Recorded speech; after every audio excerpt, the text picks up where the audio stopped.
윤석열 대통령 당선인이 집무실 용산 이전 방침을 밝힌 이후 부동산 시장에서는 여러 가지 전망들이 나오고 있는 상황입니다. 이른바 용산 시대가 개막하게 되면 부동산 시장에서 어떤 변화가 생길 것인지 관심이 모아질 수밖에 없는 상황인데요. 자세한 내용 들어보도록 하겠습니다. 부동산부의 설석용 기자 연결돼 있습니다. 설 기자 나와 있습니까? 네, 안녕하십니까? 예. 일단은 문 대통령과 윤 당선인 회동이 있었습니다. 그러다 보니까 용산시대 스케줄이 좀 앞당겨질지에 대한 관심이 모아지고 있는데요. 현재 상황 어떻게 돌아가는지 먼저 정리부터 해주시죠. 네, 윤석열 당선인은 대통령 집무실 용산 이전을 공식 발표하면서 국민적 관심이 높아지고 있습니다.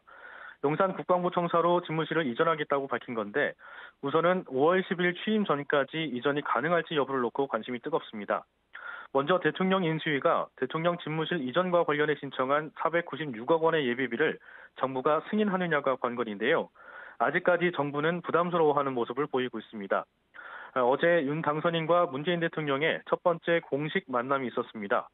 장제원 당선인 비서실장은 회동 이후 브리핑을 통해 문 대통령이 집무실 이전 지역에 대한 판단은 차기 정부의 몫이라고 생각한다며 지금 정부는 정확한 이전 계획에 따른 예산을 면밀히 살펴 협조하겠다고 말했다고 전했습니다. 이를 놓고 의견이 분분합니다. 윤 당선인 측은 5월 10일 취임 전 집무실 이전에 대해 정부가 협조하겠다는 뜻을 보였다고 해석하고 있는 반면 청와대 측은 면밀히 살펴 협조하겠다는 입장이라며 조건부 약속이라는 점을 강조하고 있습니다.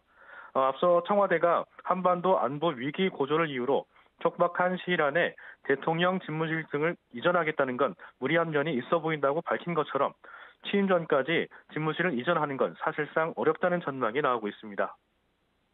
현 정부가 예비비를 승인해주지 않는다고 하더라도 윤 당선인 취임 이후에 대통령 집무실 용산 이전은 가능한 상황이잖아요. 이에 따라서 이제 부동산 시장 변화가 지금 점쳐지고 있는데 관심도 높아지고 있고요. 이 부분도 짚어주시죠. 네, 윤 당선인은 취임 전까지 집무실 이전이 안 된다면 현재 사용하고 있는 통이동 당선인 사무실에서 대통령 집무를 시작하겠다고도 밝혔습니다. 임기가 시작된 뒤에도 집무실 이전 문제부터 해결하겠다는 강한 의지로 해석됩니다. 대통령 집무실이 용산 국방부 청사로 이전하게 되면 본격적인 용산 시대가 개막하는 셈입니다. 정치 1번지가 용산으로 바뀐다는 말이 나올 정도로 정치 지형도에도 큰 변화가 예고되고 있습니다. 국방부 용산청사와 청와대 부지를 중심으로 부동산 시장의 관심 역시 커지고 있는데요. 국방부 청사는 군사적 요충지에서 정치 1번지로 바뀌는 것만큼 인근 인프라 확충에 속도가 붙을 거란 전망이 뒤따르고 있습니다. 용산은 지리적으로 서울 중심에 위치하고 있지만 군사적 요충지라는 이유로 그동안 개발 계획에서는 뒷전이었습니다. 군사시설 보호구역으로 지정돼 민간 개발이 불가능했기 때문입니다. 또 남산 일대 건축물은 12에서 28m 고도 제한이 묶인 영향으로 고층 건물을 지을 수 없었다는 제약도 있었습니다. 윤 당선인이 대통령 집무실 용산 이전 이후 추가 규제는 없다고 확실히 선을 그었기 때문에 앞으로 용산 지역 개발이 가속화될 것으로 보입니다. 예, 용산 이전 이후에 이제 눈여겨볼 만한 대표 사업지나 부지가 있을 텐데 어디가 있을까요? 네, 가장 주목되는 곳은 국방부 옆에 조성될 용산 민족공원입니다. 용산 민족공원은 평택으로 이전한 미군 기지에 들어서는 국가공원인데요. 미국 뉴욕 센트럴파크와 비슷한 규모인 303만 제곱미터로 조성될 예정으로 이미 한국판 센트럴파크라는 별칭이 붙는 등 관심이 뜨거운 사업입니다.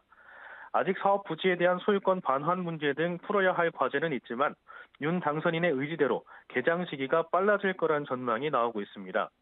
또 서울의 마지막 금싸라기 땅이라고 불리는 용산 정비창 부지에 들어설 용산 국제 업무지구 사업이 탄력을 받을 것으로 기대됩니다. 용산 정비창 부지는 오세훈 서울시장이 용산 국제 업무지구 조성을 계획했다가 2020년 문재인 정부가 약 8천 가구의 주택을 공급하겠다고 밝히면서 당초 개발 계획과는 멀어졌습니다. 하지만 오 시장이 재집권에 성공하면서 조만간 개발 가이드라인을 발표할 것으로 알려져 관심을 모으고 있습니다. 삼각지역과 용산역, 신용산역 일대 정비사업 예정 지역들 역시 기대가 높아지고 있습니다. 용산 정비창 전면 2, 3 구역은 고층 주상복합이 성공적으로 들어서는 등 이미 변화가 시작됐는데요. 나머지 1구역 재개발도 지난해 7월 조합 설립 인가를 마치고 개발 대열에 합류했습니다. 신용산역 주변 지역도 대형사들의 진출과 고층 주상복합들이 들어서 일대 부동산 시장이 들썩이고 있는 분위기입니다. 또 이제 용산에 있는 전통적인 부촌들 있지 않습니까? 이곳에 대한 관심도 모아지고 있다고 하는데 어떻습니까? 네, 동부 이촌동이나 한남동 등과 같은 부촌들의 활약도 기대됩니다. 이촌동 한강 맨션과 한강 삼익 아파트들이 초고층 재건축을 예고하면서 업계에선 용산시대에 불을 지필 것이라고 내다보고 있습니다. 특히 서울 재개발 최대어로 불리는 한남 3구역이 현대건설을 시공사로 선정하고 DH 한남으로의 탈바꿈을 준비하고 있어 일대 개발 사업 탄력 효과로도 이어질 수 있다는 전망이 나옵니다. 예, 그렇다면은 이제 반대로 현재 청와대 인근 지역들에 대한 개발 호재에 대한 궁금증도 있을 텐데 이 부분은 어떻습니까? 네, 윤 당선인이 청와대를 국민들께 돌려드리겠다는 약속을 하고 청와대 개방 방침을 밝혔습니다. 인수위는 청와대 개방으로 인한 연간 수익이 2천억 원에 달할 거라는 전망도 내놨는데요. 우선 청와대 인근 지역은 현재 국가 안보와 자연 경관 등 문제로 고도 제한 등 규제로 묶인 상태입니다. 또 경복궁을 비롯한 일대 문화재 보존 문제도 있기 때문에 차기 정부가 집무실을 이전한다고 해서 바로 청와대 일대가 개발되기는 어려울 거란 전문가들의 반응이 지배적입니다. 특히 윤 당선인이 집무실을 이전한다고 해도 차차기 정부가 다시 청와대 집무실로 복귀할 가능성도 있기 때문에 청와대 활용법에 대한 논의는 앞으로도 상당 시간 필요할 것으로 보입니다.